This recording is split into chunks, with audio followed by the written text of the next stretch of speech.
மார்த்தாள் மரியாளில் மார்த்தாளை குறித்து வேதம் சொல்லுது, எப்படியாவது அவருக்கு ஏதாவது கொடுக்கணும்னு நினைச்சாங்க. பாருங்க, இன்னைக்கு இருக்கிற நிறைய கிறிஸ்தவர்கள் நிறைய பிள்ளைகளிடத்துல கேட்டா என்ன பண்ணுவாங்க தெரியுமா? பாஸ்டர், நான் கை நிறைய சம்பாதிச்சு நான் ஊழியத்தை தாங்கணும் பாஸ்டர், உங்களுக்கு நிறைய ஊழியத்துக்கு நான் கொடுக்கணும், அதுதான் என்னுடைய டார்கெட், நிறைய ஏழைகளுக்கு நான் கொடுக்கணும். அப்போ ஒரு பக்கத்துல எல்லாரும் என்ன நினைக்கிறாங்க அப்படின்னு சொன்னா, கர்த்தருக்காக கொடுக்கணும், கர்த்தருக்காக ஊழியம் செய்யணும், கர்த்தருக்காக தாங்கணும், இந்த மாதிரி ஆண்டவருக்காக ஆண்டவருக்காக ஆண்டவருக்காக ஆண்டவருக்காக நிறைய நான் செய்யணும், ஆண்டவருக்காக நான் நிறைய செய்யணும். ஆனா ஒன்று நீங்கள் நினைத்துக் கொள்ளுங்கள், ஆண்டவருக்காக செய்கிறதல்ல, ஆண்டவரோடு இருக்கிறத தான் ஆண்டவர் ரொம்ப விரும்புகிறார்.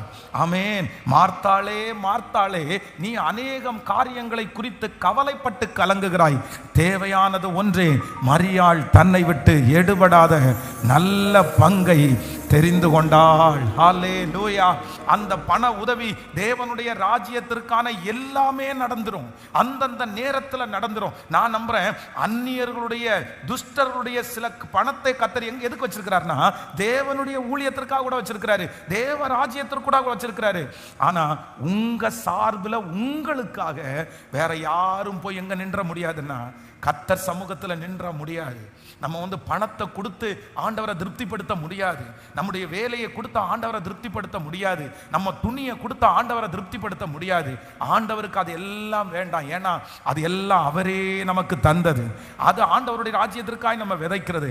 ஆனா கர்த்தருக்கு தேவை என்ன அப்படின்னு சொன்னா, என்னுடைய பிள்ளை எனக்கு முன்பாக வந்து நிற்கணும்னு தான் கர்த்தர் எதிர்பார்ப்பார்.